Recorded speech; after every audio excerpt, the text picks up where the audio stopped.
Hat, check. Sunglasses, check. Notes, check. Pepsi, check. Sources, check. Thick skin, check. Oh, and one more thing. 10,000 subscribers, check. Let's go!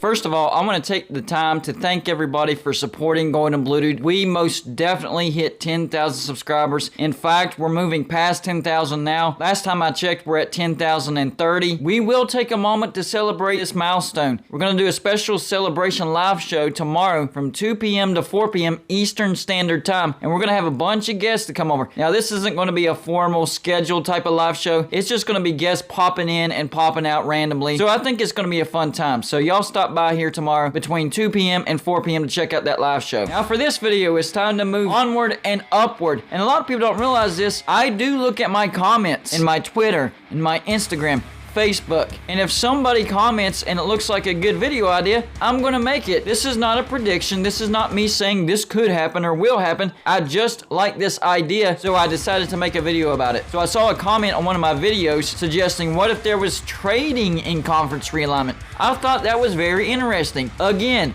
this is never going to happen. It's not possible. But what if one thing that was possible was trading teams during conference realignment? How would that work out? What would make the most sense if conferences were allowed to swap teams and base conferences strictly on geography? Well, I believe I have the answer for you. And I think this turned out pretty good. I'm going to warn you, it's not going to turn out the way you think it is. I know it didn't for me, but if conference realignment allowed trading and trading was a part of this, this is how it could turn out. So these are how the Power 5 conferences look like after their projected gains and losses right now. For the ACC, Boston College, Clemson, Florida State, Louisville, NC State, Syracuse, Wake Forest, Duke, Georgia Tech, Miami, North Carolina, Pitt, Virginia, and Virginia Tech. For the Big 12, Baylor, BYU, Cincinnati, Houston, Iowa State, Kansas, Kansas State, Oklahoma State, TCU, Texas Tech, UCF, and West Virginia. For the Big 10, Indiana, Maryland, Michigan, Michigan State, Ohio State, Penn State, Rutgers, Illinois, Iowa, Minnesota, Nebraska, Northwestern, Purdue, Wisconsin, UCLA, and USC. The Pac-12, Arizona, Arizona State, Cal, Colorado, Oregon, Oregon State, Stanford, Utah, Washington, Washington State. And finally, the SEC, Florida, Georgia, Kentucky, Missouri, South Carolina, Tennessee, Vanderbilt, Oklahoma, Alabama, Arkansas, Auburn, LSU, Mississippi State, Ole Miss, Texas A&M, and Texas. So that's how the conferences are going to look like after the current conference realignment has been decided. Now time to do some swapping, some trading. How could that go down? Well, here are the teams each conference would keep for sure based on geography in conference realignment. For the ACC, they would keep Boston College, Clemson, Florida State, Miami, Georgia Tech, North Carolina, NC State, Duke, Wake Forest, Virginia, Virginia Tech, and Syracuse. The stipulation for the ACC is that the state that the university is located must touch the Atlantic Ocean, the ACC.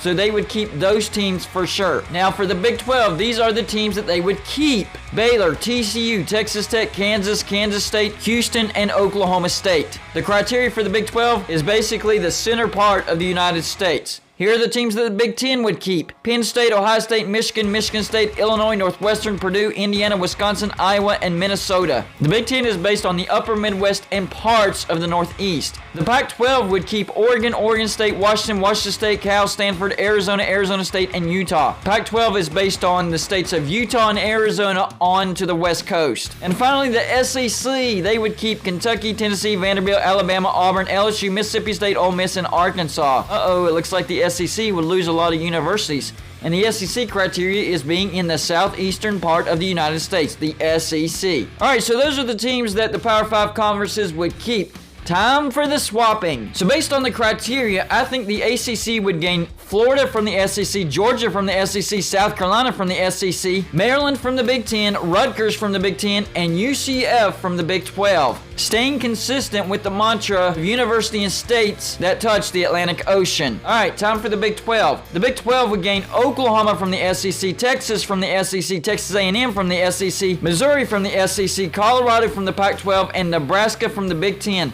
Remember, the center part of the United States. Now, for the Big 10, they would gain Cincinnati from the Big 12, Pitt from the ACC, and Iowa State from the Big 12, Upper Midwest, and part of the Northeast. The SEC would gain Louisville from the ACC and West Virginia from the Big 12, southeastern part of the United States. And finally, the Pac-12 would gain USC from the Big 10, UCLA from the Big 10, and BYU from the Big 12.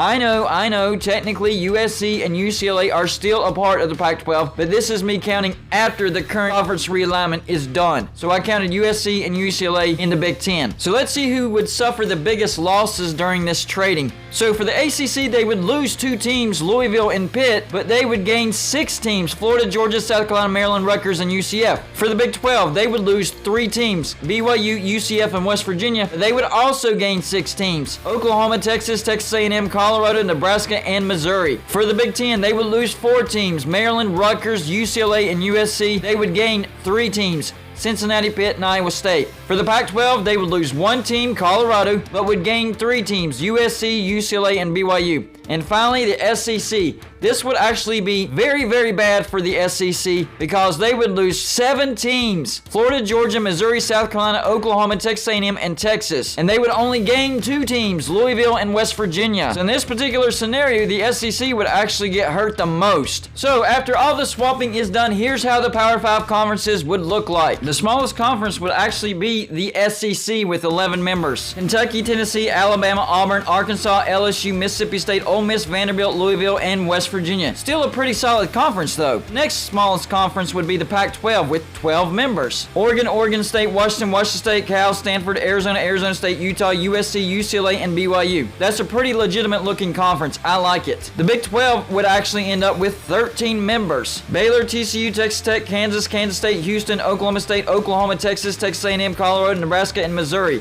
I really like the look of the Big 12 in this scenario. The Big 10 would end up with 14 members. Solid conference. It looks like this: Penn State, Ohio State, Michigan, Michigan State, Illinois, Northwestern, Purdue, Indiana, Wisconsin, Iowa, Minnesota, Cincinnati, Pitt, and Iowa State. And finally, the ACC. They would end up with 18 members. By far the largest conference. Here's what it would look like: Boston College, Clemson, Florida State, Miami, Georgia Tech, North Carolina, NC State, Duke, Wake Forest, Virginia, Virginia Tech, Syracuse, Florida, Georgia, South Carolina, Maryland, Rutgers, and UCF. So there you go. If swapping was a thing in conference realignment and you went strictly by geography, this is how the Power 5 conferences would look like. Y'all let me know in the comments section, how would you do it if you swapped some teams from one conference to another based on geography? Would it look the same as mine, or would it look completely different? Or maybe it just looks a little bit different. I don't know. That's all I got for you for this show. Like and subscribe if you haven't already, and I'll see you on my next show.